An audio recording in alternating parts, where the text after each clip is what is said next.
Welcome to Driveway Garage. Today is about wood splitters. I just wanted to show you how much wood you can split in one day with the Home Depot for rent log splitter. I think it's 23 or 27 tons. So I started yesterday. I picked the wood splitter up between 8 and 8:30, brought it back and started splitting wood. Now all my rounds were cut and laying around in various places. I did move I started off here with the chainsaw. When that pile got too hard to throw to, I kept moving it.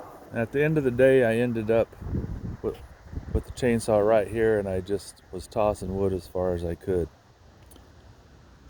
So I worked from about 8:30 till 3:30 by myself, and I did take a 2-hour break around lunchtime because I was getting hot and tired.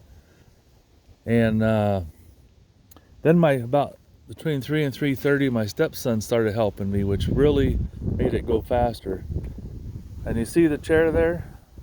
Since I had a helper, even when I was by myself, I just set that in front of the wood splitter. And once you get the log over there, or the chunk of wood, you can just sit on that chair. Otherwise, you're standing and stooping and standing and stooping, and it's hard on the back and legs. So I used the chair all day long, and then once my stepson got here, he just brought the logs, or the rounds, right over to me, and I rolled them onto the wood splitter. And I'm guessing this is around 2 cords. It might be 2.5. I tried to kind of walk it off, but since it's not stacked, it's hard to tell exactly.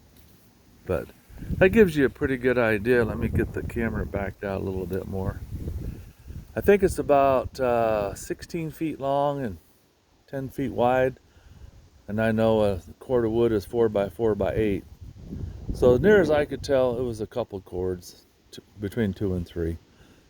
And I was going lickety split. Now I had rounds setting in here that I brought over, and there were some over sitting in here, and at the end there were some clear back there that are a good 50 feet back that my stepson brought over. That really saved me a lot of time because I didn't have to keep stopping, walk back, get around, come back and split it. So 2 guys, you can split a lot more wood, I found, than with 1 guy. But you could get, by yourself, you could probably get close to 2 cords in a day. And that would depend on how big they are and how tough they are. Because if you look at some of these pieces of wood like that one, that thing did not want to split. That's a piece off of it. There's some others in here like that, back up in there in the pile. That last one we did was a really tough one. It didn't want to split. It was really knotted, and it was more like crushing the wood than splitting the wood. But the ones like these 2 right here, those split really easy. You just hit them with the splitter and they would snap. But others, as you can see, like right here, it's not wanting to split. We ran that through, and it's like you're wasting time because you're trying and trying and trying to split one piece of wood, and it really cuts into your production time. There's another one. Pretty gnarly. That's where the forks in the tree were, and that just didn't split very well. But the rest of it, as you can see, turned out pretty nice. So if you're thinking about renting one of these, I would say plan on between 2 and 3 cords. Probably more like 2 by yourself. And that'd be about an 8-hour day. Thanks for watching. I'm just going to, what I do with this, I don't burn wood. It's from this tree that was 120 feet tall, and it was like 8 trees grown together. Some of the branches were 80 feet tall. The tallest one was 120. So we cut it up into rounds. I've still got 3 logs to go, but we just ran out of time. And these babies are big, so you have to cut them from, I've got an 18-inch saw. You've got to cut from both directions to get through the whole thing. You can see how wide that thing is. And then that makes them, place like that right there, that makes them hard to split, because because they're all gnarly in the center, plus they're just really heavy and bulky to move. But, and I have one more back there. That's another double one that's going to be hard to do. And then the last one, I'm going to cut that up about where the ladder's at. And that's another one that's two trees grown together, and it's going to be a burger, but it's going to make a lot of firewood when it's all done.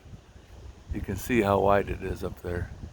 I'm going to try to prop it up sideways after I cut it, and then try to go straight down the length of it, or at the widest point, so I can cut it faster.